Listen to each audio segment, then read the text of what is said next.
Optics में last time मैंने आपको लेंस से रिलेटेड डिफिनेशन बताया था। लेंस से रिलेटेड डिफिनेशन बताने के बाद अब लेंस में आगे हम लोग अगला जो हम लोग का टॉपिक होगा लेंस में वह होगा formula of refraction bye thin lens होगा, यानी पतले लेंस के द्वारा अपवर्तन का सूत्र होगा। और यहाँ पे जो हम लोग का फार्मूला निकल के आएगा उसका नाम लेंस मेकर्स फार्मूला होगा। इस फार्मूले का डेरिवेशन यूपी बोर्ड में सबसे इंपॉर्टेंट होगा और इस वाले फार्मूले के द्वारा हम लोग का न्यूमेरिकल भी काफी आसानी से लगेगा। तो आप हेडिंग बनाइएगा, टॉपिक होगा आपका formula refraction bye thin lens. Hindi में कहा जाए तो पतले लेंस के द्वारा अपवर्तन का सूत्र होगा और पतले लेंस के द्वारा अपवर्तन के सूत्र को हम लोग लेंस मेकर्स फार्मूला कहेंगे। इस फार्मूले का डेरिवेशन आपका काफी इंपॉर्टेंट है। यहाँ पे मैं आपका दो फार्मूलों को एक साथ डेरिवेट करूंगा, एक आपका लेंस मेकर्स फार्मूला होगा और एक आपका लेंस फार्मूला होगा। जैसे आपका मिरर फार्मूला डेरिवेट हुआ था 1/f = 1/v + 1/u होगा। यहाँ पे मैं लेंस फार्मूला डेरिवेट करूंगा जो आपने 10th में भी पढ़ा होगा, 1/f = 1/v - 1/u होगा। तो टॉपिक हम लोग का पतले लेंस के द्वारा अपवर्तन का सूत्र है या इसी को लेंस मेकर्स फार्मूला कहेंगे। तो इसको डेरिवेट करने के लिए या मैंने क्या नाम उत्तल लेंस लिया और या मैंने उत्तल लेंस का मुख्य अक्ष बनाया। हमने क्या नाम कॉन्वेक्स लेंस लिया या मैंने कॉन्वेक्स लेंस का मुख्य अक्ष बनाया। आपका जो उत्तल लेंस है वह जिस कांच का बना है उस कांच का अपवर्तनांक हमने μl कहा। म्यू माने आपका रिफ्रैक्टिव इंडेक्स होगा और L माने आपका लेंस का, और इनके बाहर का जो मीडियम है उस मीडियम का रिफ्रैक्टिव इंडेक्स आपका μm होगा। M माने आपका मीडियम और L माने आपका लेंस हो गया। तो यह मैंने एक उत्तल लेंस लिया, यह मुख्य अक्ष हो गया। उत्तल लेंस आपका जिस कांच का बना उस कांच का अपवर्तनांक आपका μl होगा, बाहर के मीडियम का अपवर्तनांक आपका μm होगा। इनका जो पहला गोलीय पृष्ठ है, पहले गोलीय पृष्ठ की वक्रता त्रिज्या r1 है और दूसरे गोलीय पृष्ठ की वक्रता त्रिज्या r2 है। या हमने इनके सामने एक वस्तु रखा, वस्तु का ऑप्टिकल सेंटर से दूरी आपका u हो गया। वस्तु से एक लाइट रे चला। अगर केवल आपका पहला गोलीय पृष्ठ होता तो आपका इमेज यहां कहीं बनता, लेकिन दूसरा गोलीय पृष्ठ आपका लाइट रे को थोड़ा सा और मोड़ेगा तो फाइनल इमेज आपका यहां पर बनेगा। या मैंने उत्तल लेंस के सामने एक वस्तु रखा, वस्तु से आपका यह लाइट रे चला। अगर केवल पहला गोलीय पृष्ठ होता तो इमेज आपका यहाँ पे बनता, लेकिन दूसरा गोलीय पृष्ठ आपका लाइट रे को थोड़ा सा और बेंड करेगा तो फाइनल इमेज आपका यहाँ पे बनेगा। यह जो आपका आई डैश है, आई डैश के दूरी को मैंने v डैश लिखा और फाइनल इमेज आई के दूरी को मैंने v लिखा। पहले वाले गोलीय पृष्ठ के लिए वो आपका वस्तु होगा, आई डैश आपका इमेज होगा। अगर केवल पहला गोलीय पृष्ठ होता तो वो आपका वस्तु होता, आई डैश आपका इमेज होता। लेकिन दूसरे वाले गोलीय पृष्ठ के लिए आई डैश आपका वस्तु होगा, आई आपका इमेज होगा। आप याद करना, मैंने आपको बताया था अगर एक से ज्यादा बार आपका रिफ्रैक्शन या रिफ्लेक्शन होगा तो पहले रिफ्रैक्शन या पहले रिफ्लेक्शन में जो आपका इमेज बनेगा वह दूसरे वाले रिफ्रैक्शन या रिफ्लेक्शन में आपका वस्तु का काम करेगा। तो पहले वाले गोलीय पृष्ठ के लिए वो आपका वस्तु होगा, आई डैश आपका इमेज होगा। लेकिन दूसरे वाले गोलीय पृष्ठ के लिए आई डैश आपका वस्तु का काम करेगा और आई आपका इमेज का काम करेगा। तो ये जो आपका आई डैश है ये आपका ऑब्जेक्ट है, लेकिन किसके लिए ऑब्जेक्ट है? सेकेंड रिफ्रैक्टिंग सरफेस के लिए। अगर एक से ज्यादा बार अपवर्तन होता है तो पहले वाले अपवर्तन में जो आपका इमेज बनता है वह दूसरे वाले अपवर्तन में किसका काम करेगा? वस्तु का काम आपका करेगा। तो हमने एक वस्तु लिया, वस्तु से आपका लाइट रे चला। अगर केवल पहला गोलीय पृष्ठ होता तो इमेज आपका यहाँ पे बनता, लेकिन दूसरा वाला गोलीय पृष्ठ लाइट रे को थोड़ा सा और बेंड करेगा तो फाइनल इमेज आपका यहाँ पे बनेगा। पहले वाले गोलीय पृष्ठ के लिए वो आपका वस्तु होगा, आई डैश आपका इमेज होगा, और दूसरे वाले गोलीय पृष्ठ के लिए आई डैश आपका वस्तु का काम करेगा, आई आपका इमेज का काम करेगा। अब मैं रिफ्रैक्शन का फार्मूला लगाऊंगा। सबसे पहले फर्स्ट रिफ्रैक्टिंग सरफेस के लिए,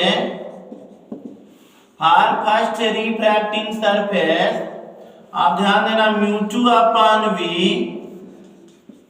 माइनस μ1 अपान u इक्वल μ2 माइनस μ1 अपान r होता है।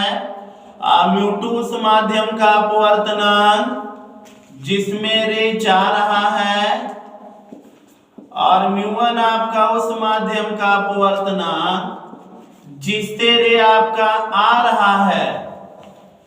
μ2 आपका उस माध्यम का अपवर्तनांक जिसमें रे आपका जा रहा है, और μ1 आपका उस माध्यम का अपवर्तनांक जिसमें रे आपका आ रहा है। हमने सिंगल रिफ्रैक्टिंग सरफेस से मैंने अपवर्तन का फार्मूला यूज किया, μ2 अपान v माइनस μ1 अपान u इक्वल μ2 माइनस μ1 अपान r होता है। μ2 आपका उस माध्यम का अपवर्तनांक जिसमें रे आपका जा रहा है, μ1 आपका उस माध्यम का अपवर्तनांक जिसमें रे आपका आ रहा है, और आपका r होगा वक्रता त्रिज्या होगा। पहले वाले गोलीय पृष्ठ की बात किया जाए तो पहले वाले गोलीय पृष्ठ में लाइट आपका कहां से आ रहा है? लाइट आपका म्यूयम से आ रहा है। लाइट आपका कहां पे जा रहा है? लाइट आपका म्यूयल में जा रहा है। पहले वाले गोलीय पृष्ठ के लिए लाइट आपका कहां पे जा रहा? लाइट आपका आ रहा म्यूयम से, और जा कहां रहा? म्यूयल में। तो पहले वाले अपवर्तक पृष्ठ में μ2 का मान आपका म्यूयल होगा। μ2 माने जहां पे रे जा रहा है, रे आपका म्यूयल में जा रहा है। μ1 माने जहां से रे आ रहा है, रे आपका म्यूयम से आ रहा है। v माने आपका इमेज कहां पे है? तो पहले वाले गोलीय पृष्ठ का इमेज आपका आई डैश है, तो इमेज का दूरी आपका v डैश हो गया। पहले वाले गोलीय पृष्ठ के लिए वो आपका वस्तु है, तो वस्तु आपका u पर हुआ, और पहले वाले गोलीय पृष्ठ का वक्रता त्रिज्या आपका r1 है। पहले वाले गोलीय पृष्ठ का वक्रता त्रिज्या आपका r1 है। आगे देखा जाए, μ2 आपका उस माध्यम का अपवर्तनांक जहां पे रे जा रहा है, तो रे आपका म्यूयल में जा रहा है। μ1 आपका उस माध्यम का अपवर्तनांक जहां से रे आ रहा है, तो रे आपका म्यूयम से आ रहा है। पहले वाले गोलीय पृष्ठ के लिए आपका आई डैश इमेज है, तो इमेज का दूरी आपका v डैश हुआ। पहले वाले गोलीय पृष्ठ का आपका वस्तु O है, तो वस्तु आपका u पर हुआ। पहले वाले गोलीय पृष्ठ का वक्रता त्रिज्या r1 हुआ। मान रखा जाए म्यूएल अपान v की जगह पे v डैश आपका, μ1 के जगह पे आपका म्यूएम हो गया, u के जगह पे u हुआ, और म्यूएल माइनस म्यूएम अपान r1 इक्वेशन नंबर 1 हुआ। देखा जाए, दिखाई दे रहा आपको? तो दिखाई दे रहा आपको इक्वेशन 1 हो गया। तो पहले रिफ्रैक्टिंग सरफेस के लिए मैंने अपवर्तन का फार्मूला यूज किया, μ2 अपान v माइनस μ1 अपान u इक्वल μ2 माइनस μ1 अपान r हमने यूज किया। म्यू टू माने उस माध्यम का अपवर्तनांक जिसमें रे जा रहा है, म्यू वन उस माध्यम का अपवर्तनांक जिसमें रे आ रहा है। आपका आर हो गया वक्रता त्रिज्या, सारे मान को रखा, पहले वाले गोलीय पृष्ठ के लिए या वस्तु हो गया या इमेज हो गया। अब सेम काम किया जाएगा फॉर सेकेंडरी रिफ्रैक्टिंग सरफेस। देखो भाई जगह आपका कम है, इतने भी हमको डेरिवेट करना है। Mu two upon we minus mu one upon you equal mu two minus mu one upon R. Second वाले रिफ्रैक्टिंग सरफेस में रे आपका कहां पे जा रहा है, तो रे आपका म्यूएम में जा रहा है। सेकेंड वाले रिफ्रैक्टिंग सरफेस में रे आपका कहां से आ रहा, तो आपका म्यूएल से आ रहा है। सेकेंड रिफ्रैक्टिंग सरफेस में रे कहां जा रहा, तो म्यूएम में जा रहा है। रे कहां से आ रहा, तो म्यूएल में आ रहा है। सेकेंड वाले रिफ्रैक्टिंग सरफेस का इमेज आपका यह है और सेकेंड वाले रिफ्रैक्टिंग सरफेस का वस्तु आपका यह है। वस्तु आपका कितने दूरी पर, v डैश पर, और वक्रता त्रिज्या आपका r2 है। पहले वाले रिफ्रैक्टिंग सरफेस का यह वस्तु या इमेज हो गया, दूसरे वाले रिफ्रैक्टिंग सरफेस का यह वस्तु या इमेज हो गया। तो दूसरे वाले रिफ्रैक्टिंग सरफेस का वस्तु आपका v डैश पे है और इमेज आपका v पर है। दूसरे वाले रिफ्रैक्टिंग सरफेस में लाइट रे आपका म्यूएल से आ रहा है और लाइट रे आपका म्यूएम में जा रहा। मान रखिएगा म्यूएम अपान v माइनस म्यूएल अपान v डैश इक्वल म्यूएम माइनस म्यूएल अपान r2 इक्वेशन नंबर 2 हो गया। अब इक्वेशन 1 और 2 को देखिएगा ध्यान से, अब मैं दोनों को जोड़ूंगा। इक्वेशन 1 और 2 को जब मैं जोड़ूंगा, यहाँ पे म्यूएल अपान v डैश आपका प्लस में है, यहाँ म्यूएल अपान v डैश आपका माइनस में है, तो आपका कट जाएगा। यहाँ पे म्यूएल अपान v डैश आपका प्लस में है, यहाँ पे म्यूएल अपान v डैश आपका माइनस में, कट जाएगा। मिलेगा म्यूएम अपान v माइनस म्यूएम अपान u, और कॉमन ले लेना म्यूएल माइनस म्यूएम, दोनों में से कॉमन लेना। म्यूएल माइनस म्यूएम दोनों में से कॉमन लोगे, मिलेगा 1/r1, और यहां से कॉमन लोगे तो माइनस हो जाएगा। म्यूएल माइनस म्यूएम जब कॉमन लोगे तो माइनस 1/r2। मैंने इक्वेशन 1 और इक्वेशन 2 को मैंने जोड़ा। इक्वेशन 1 और 2 को जोड़ने पे यह टर्म आपका कटेगा, म्यूएल अपान v डैश कटेगा, मिलेगा म्यूएम अपान v माइनस म्यूएम अपान u मिलेगा। और यहां से देखो म्यूएल माइनस म्यूएम, म्यूएल माइनस म्यूएम दोनों में से कॉमन लिया 1/r1, और यहाँ पे जब कॉमन लिया माइनस हो जाएगा, माइनस 1/r2। अब म्यूएम कॉमन ले लिया जाए, म्यूएम कॉमन लेंगे, मिलेगा 1/v माइनस 1/u मिलेगा, और यहाँ पे मिलेगा म्यूएल माइनस म्यूएम, म्यूएल माइनस म्यूएम मिला, दिख नहीं रहा अब आप लोग को, म्यूएल माइनस म्यूएम, और मिलेगा 1/r1 माइनस 1/r2। इतना पहले आप समझिएगा, इतना छापिएगा, फिर आगे मैं बताऊंगा। हमने पहले रिफ्रैक्टिंग सरफेस के लिए अपवर्तन का फार्मूला यूज किया, mu two upon we minus mu one upon you equal mu two minus mu one upon R. Mu two उस माध्यम का अपवर्तनांक जिसमें रे जा रहा है, म्यू वन उस माध्यम का अपवर्तनांक जिससे रे आ रहा है। तो पहले वाले रिफ्रैक्टिंग सरफेस में रे आपका म्यूएम से आया और रे आपका म्यूएल में गया। पहले वाले रिफ्रैक्टिंग सरफेस के लिए वो आपका वस्तु है, आई डैश आपका इमेज है। दूसरे वाले रिफ्रैक्टिंग सरफेस के लिए लाइट रे आपका म्यूएल से आया, लाइट रे आपका म्यूएम में गया। सेकेंड रिफ्रैक्टिंग सरफेस के लिए आई डैश आपका इमेज है, आई डैश आपका वस्तु और आई आपका इमेज है, सारे मान को रख के दो इक्वेशन बनाया, दोनों को जोड़ने पे यह टर्म आपका कटा और मिला mu M upon we minus mu M upon you equal mu L minus mu M और इन bracket 1 upon r1 minus 1 upon r2। इसको आप छापिएगा, आगे देखिएगा कैसे है डेरिवेशन अब आगे होगा। आगे इसमें अब देखिएगा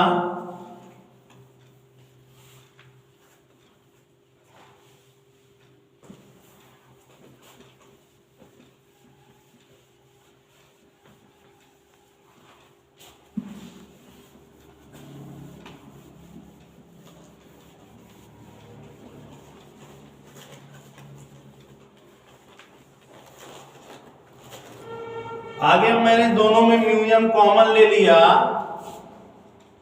तो म्यू एम कॉमन लेने पे मिलेगा 1 upon we minus 1 upon u मिलेगा और उधर मिलेगा mu L minus mu M 1 upon r1 minus 1 upon, अब म्यू एम से मैं डिवाइड करूंगा 1 upon we minus 1 upon you equal mu l upon mu M और इसमें म्यू एम का डिवाइड होगा 1 मिलेगा 1 upon r1 minus 1 upon r2। इसको हमने इक्वेशन नंबर 3 कहा।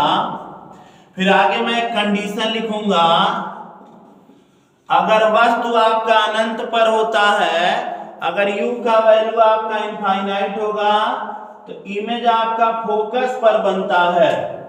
अगर वस्तु का आपका अनंत पे होता, अगर u आपका इनफाइनाइट होगा तो इमेज आपका फोकस पे बनेगा। तो v की जगह पे आप f लिखिएगा और u की जगह पे आप इनफाइनाइट लिखिएगा। अगर वस्तु आपका अनंत पे होता है तो इमेज कहां पे बनेगा? फोकस पे आपका बनेगा। मैंने म्यू एम कॉमन ले लिया, मिला 1 upon we minus 1 upon U और उधर मिल गया mu L minus mu M 1 upon r1 minus 1 upon r2। आपका म्यू एम से मैंने डिवाइड कर दिया, यहाँ पे मिला mu l upon mu m, यहाँ पे माइनस 1 मिला, यहाँ पे आपका 1 upon we minus 1 upon u 1/r1 minus 1/r2। आगे मैंने लिखा कि अगर वस्तु आपका अनंत पे होगा तो इमेज कहाँ पे बनेगा? फोकस पे बनेगा। और म्यू एल बटे म्यू एम को मैंने म्यू लिख दिया, म्यू एल बटे म्यू एम आपका म्यू लिख दिया गया और 1 upon r1 minus 1 upon r2। अब यह जो फार्मूला आया, इसी फार्मूले को आपका लेंस मेकर्स फार्मूला कहते हैं। रीजन यह है, इसमें r1 और r2 के मान को एडजस्ट करके हम इच्छा अनुसार फोकस दूरी का लेंस बना पाएंगे। इस वाले फार्मूले को आप ध्यान से देखिएगा। इस वाले फार्मूले में r1 r2 के मान को एडजस्ट करके इच्छा अनुसार फोकस दूरी का आपका लेंस बनाया जा सकता है। या आपका जो भी आपका का नाम डिजायर्ड फोकल लेंथ होगा उसका का नाम लेंस बना देगा। तभी इस वाले फार्मूले का नाम लेंस मेकर्स फार्मूला होता है। यहाँ पे मैंने किया क्या, एक कंडीशन मैंने लिया कि अगर वस्तु आपका अनंत पे होगा तो इमेज आपका फोकस पे बनेगा, वस्तु आपका अनंत पे होगा इमेज आपका फोकस पे बनेगा, मान रखा। और म्यू एल बटे म्यू एम को लिखा, म्यू एल बटे म्यू एम को म्यू 2 अपान म्यू 1 आपका म्यू होता है, तो म्यू एल बटे म्यू एम को मैंने म्यू लिखा, तो 1 upon f equal mu minus 1 1/r1 minus 1/r2 आपका होगा। इस वाले इक्वेशन को लेंस मेकर्स फार्मूला कहते हैं, क्योंकि इसमें r1 और r2 के मान को एडजस्ट करके हम लोग डिजायर्ड फोकल लेंथ का लेंस बना लेंगे। तो अभी इस फार्मूले का नाम लेंस मेकर्स फार्मूला।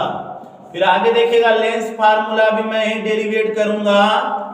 इक्वेशन 3 और 4 को अगर आप का नाम कंपेयर करेंगे, दोनों का LHS आपको बराबर मिलेगा, तो RHS बराबर होगा, दोनों का RHS आपको बराबर मिलेगा तो LHS आपका बराबर होगा। और यहां से मिल गया 1 upon f equal 1 upon we minus 1 upon u. तो मैंने दो फार्मूले को एक साथ डेरिवेट किया। यह वाला आपका लेंस मेकर्स फार्मूला और यह वाला आपका नीचे वाला आपका लेंस फार्मूला दोनों आपका एक साथ डेरिवेट हुआ।